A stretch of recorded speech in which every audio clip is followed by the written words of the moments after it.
Hello everyone, welcome to our panel discussion. Our topic is China's poverty alleviation, the reference value and limitations of its experience. I'm Qin Ruilin, the moderator. Between 2012 and 2020, China lifted nearly 100 million rural residents out of poverty, and these achievements has attracted worldwide attention.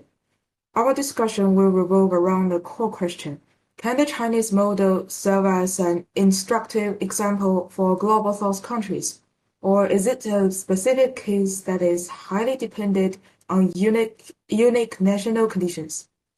The reference article I have chosen is from the website of the State Council Information Office of the People's Republic of China. It systematically expounds the core elements of China's poverty alleviation, including sustained political commitment, the precise approach of adjusting measures to local conditions, and South-South cooperation promoted through the Belt and Road Initiative.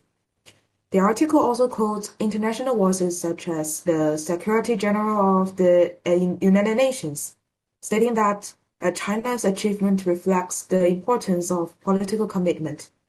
Based on this, I will guide our panelists to develop their discussion within the following framework.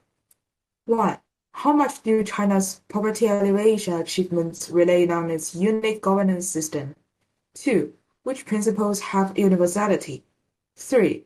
Which experiences are difficult for countries with weaker institutional capacity to replicate? First, we focus on the system design of the targeted poverty alleviation strategy. I would now like to invite our panelist one to analyze the core mechanisms and implementation system of the targeted poverty alleviation strategy.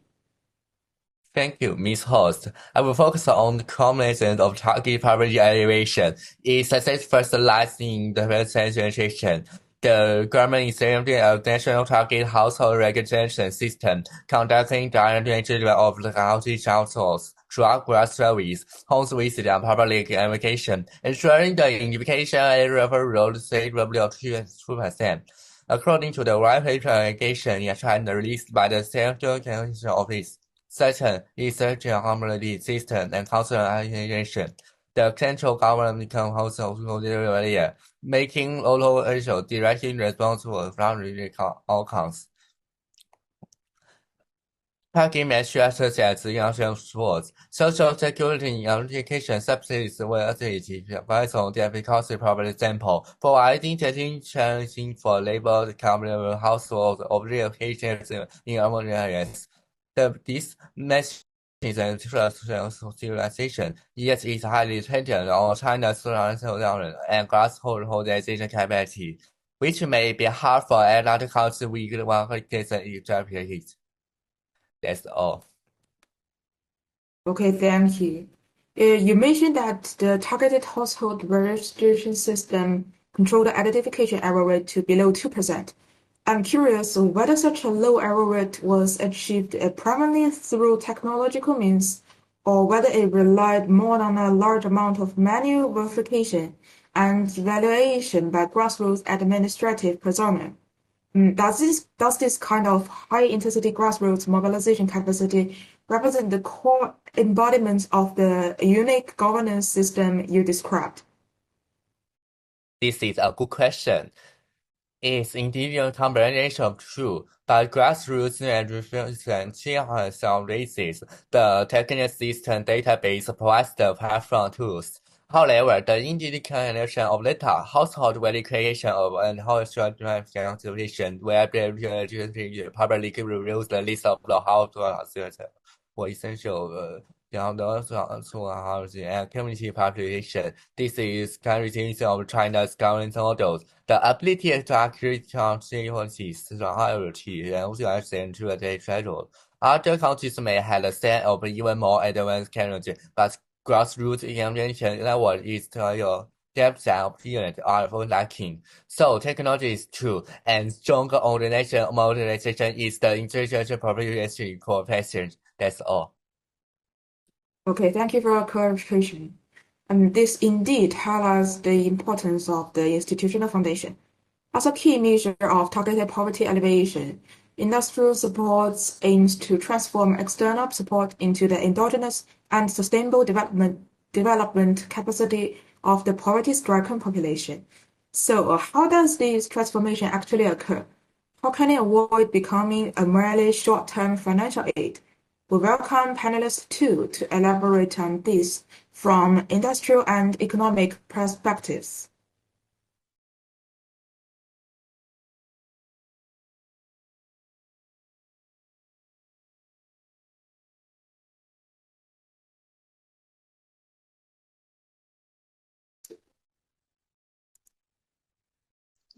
Thank you, host. I believe the key is to break the traditional relief dependency cycle and create a new development cycle centered on characteristic industrial. Establishing this new cycle involves two steps: acquiring theoretical tools and designing practical plans accordingly by leveraging five level capitals: humans, nature, financial, physical, and social. In the sustainable level framework, we can build a new healthy cycle to advance industrial-driven poverty alleviation and job creation. Additionally, the framework outlines three tailored pathways for the development for poverty-stricken areas in China. First, enrich the industrial chain horizontally and vertically to boost its value. Horizontal expansion includes models like the mulberry, silver flaggers, green circle agriculture in Sichuan country. Vertical upgrading features case like in Jinping country in Yunnan, which process corn into value-add food products instead of just selling raw corn. This shifts the focus from selling raw materials to shelter products, banks, and experiments, returning the value locally. Establish a robust benefit-linked mechanism. This pathway relies on business models such as contract farming, equity cooperating like the Four Gold model in Xincheng country in Guangxi, and employment programs. These measures ensure the poor can participate, settle in, and benefit. Third, foster a collaborated supporting ecosystem. The point of this approach is to build free support system via government policies and social assistance capacity building, which is providing technical training, financial support. For example, our government issue sericulture micro-laws for characteristic industrials and social security, launching medical and anti-poverty insure schemes. That's all my thoughts. Thank you. Okay, thank you. You mentioned the supportive ecosystem and skills training is very important. However, a realistic problem is many poverty-stricken people have limited education levels. After training, can their skills actually match the requirement of industrial upgrading? Does the risk of trained but unable to use or skill failure due to industrial fluctuation exist? This is a highly practical challenge. Chinese practice strives to achieve precision matching between training and industrial demand, usually through order-based training. This training is tailored to the specific job requirements of the target industrial. For example, homestay service and tour guiding are taught the tourism village, while online marketing is delivered in e-commerce village. This mitigate the risk of mismatch to to certain extent, but the risk of industrial fluctuation remains. Thus, the other components of the ecosystem become particularly crucial. For instance, anti-poverty insurance and microcredit can provide a risk buffer for the farmers experimenting with new production methods, and diversified benefits linkage models such as combining land rent, wages, and share dividends can enhance the resilience of the household incomes. That's all. Thank you. Okay, thank you for your answer. This shows us that the success of industrial support depends not only on the industry itself, but also on the corresponding social security network to manage risks and consolidate outcomes. Within social security, the most crucial and vulnerable components are health and education support. We welcome panel 3 to analyze this from the perspective of social and human capital. Thank you, moderator. The foundation of sustainable poverty evolution lies investing in people and breaking the intergenerational transmission of poverty. These goals rest on two key pillars, education and health. In terms of education, China has not only ensured access to compulsory education, but has also continuously improved the quality of rural education, by equipping children from low-income families with skills demanded by the labor market. These efforts enhance employability and promote social mobility. In the areas of health, China has focused on addressing the core issue of poverty caused by illness. A multi-tiered healthcare security system has been established, with basic medical insurance of urban and rural residents and medical assistance programs at its core. Studies show that this system has significantly reduced the risk of catastrophic health expenditures among rural populations, serving as a critical safety net against poverty.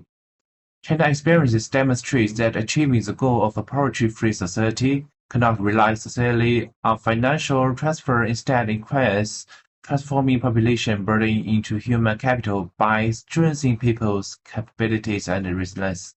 That's my first part. Okay, thank you, panel 3. The research you cite shows that medical insurance reduces catastrophic spending risks. Does that mean the problem of high medical costs has been completely solved? In reality, do poverty-stricken people still face economic pressures due to out-of-pocket expenses beyond the reimbursement rate or non-medical indirect costs such as transportation and lost work time? You have raised a crucial question. Research shows that health insurance has significantly reduced the incidence of poverty caused by medical expenditures, but it has not completely eliminated the financial burden of healthcare households. This is particularly evident for families affected by chronic or major illnesses.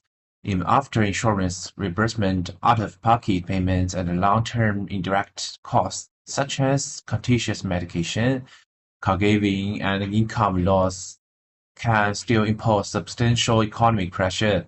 For this reason, China's healthcare system includes medical assistance as a final safety net, providing additional support for extremely poor households and recipients of minimum living allowances. However, it should be acknowledged that universal coverage and the complete elimination of financial stress remain ideal goals. In practice, the system substantially reduces the risks rather than fully eradicting them. This highlights that health-related poverty elimination is an ongoing process that requires the continuous optimization and coordination of multiple mechanisms, including health insurance, medical assistance, and broader social service. Okay, that's all. Thank you. Okay, thank you. This gives us a deeper understanding of the actual effects of social security. Whether it is precise identification, industrial management, or medical insurance reimbursement, we can see that technology plays an increasingly important role in these aspects. Is technology the key to making these complicated systems operate efficiently and transparently? Let's welcome our last panelist to explain this from the perspective of technology and innovation. Okay, from the perspective of technology and innovation, the success of China's targeted poverty alleviation largely depends on the support of digital technologies. Technology itself is not the goal, rather it serves as a tool to help policies to be implemented in a more precise and efficient way. First, big data and information systems have played an important role in identifying people in poverty through a unified poverty alleviation information platform. The government is able to collect accurate data on household income, employment status, and health conditions. This reduces problems such as omission or misidentification that were common in the past due to information gaps. As a result, the targeting of assistance has become more transparent and fair, while policy efficiency has improved. Second, digital finance and mobile payment systems have created new opportunities for development in four areas. For example, mobile payment platforms and online financial services lower the threshold for accessing financial support, allowing people in remote regions to obtain small loans and basic financial services more easily. This has supported small-scale entrepreneurship and self-employment, helping some families gradually build their own capacity for development rather than relying solely on long-term subsidies. However, it is important to note that technology is not a magic solution. Without proper institutional support and the strong grassroots implementation capacity, even advanced technologies may fail to deliver real results in some areas. Limited data management skills among local officials or low digital literacy among residents can weaken the effectiveness of technological tools. In addition, the process of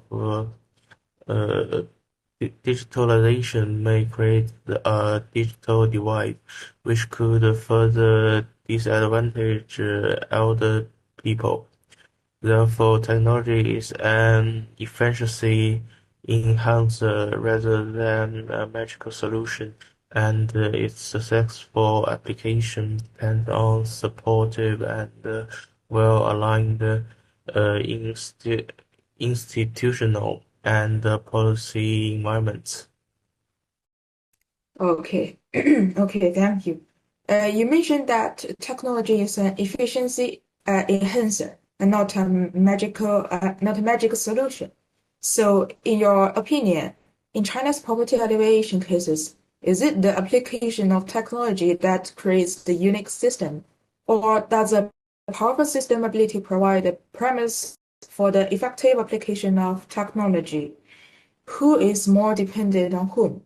In my view, in China's poverty alleviation practice, institutional capacity comes first. While technology plays a supporting role, technology alone can't solve poverty problems. It can only be effective when there are clear policy goals, stable institutional arrangements, and strong grassroots implementation. The success of digital tools in identifying beneficiaries, allocating resources, and improving transparency is mainly due to well-designed systems behind them. Technology helps policies work more efficiently, but it doesn't create the system itself. Of course, technology can also improve governance practices, but its influence still depends on existing institutions. Therefore, it is not institutions that really rely on technology. Rather, technology relies heavily on strong institutional foundations to truly make a difference. Okay, thank you. Okay, thank you. Your analysis shows that a powerful institutional capacity is the prerequisite for the effective application of technology. But the implementation of technology relies on data sharing, unified standards, and the regulatory framework, which all reflect China's strong administrative coordination and execution capabilities. Therefore, technology is an efficiency enhancer, but it must be developed within a suitable institutional environment. Thank you to all of our panelists for your excellent sharing and in-depth responses. Let's brief review the core framework of today's discussion. First is the institutional foundation for achieving targeted position, and technology is an assisting tool. Second, panelists 2 and 3 explained how to build sustainable livelihoods through systematic industrial intervention and human capital investment, and pointed out the corresponding supporting measures and ongoing challenges. Last, panelist 4 demonstrated that the technology is an efficiency enhancer, but the extent of its effectiveness relies on the existing institutional environment. On the whole, China's poverty alleviation experience offers a multi-level insights. At the principal level, ideas such as political commitment, systematic thinking, targeted intervention, and human capital investment have extensive reference value. At the tools and institution level, the specific implementation system and the data governance capacity required for technology embedded in China's political and economic structure, which forms the primary boundary of its reference value. Therefore, for the global pursuit of achieving SDG 1, the significance of China's story may not lie in providing a replicable guidebook, but in demonstrating that social investment led by the state offers a possible pathway to overcoming large-scale poverty. Other countries need to find a formula that fits their own governance characteristics. And that's the end of our panel discussion. Thank you for listening.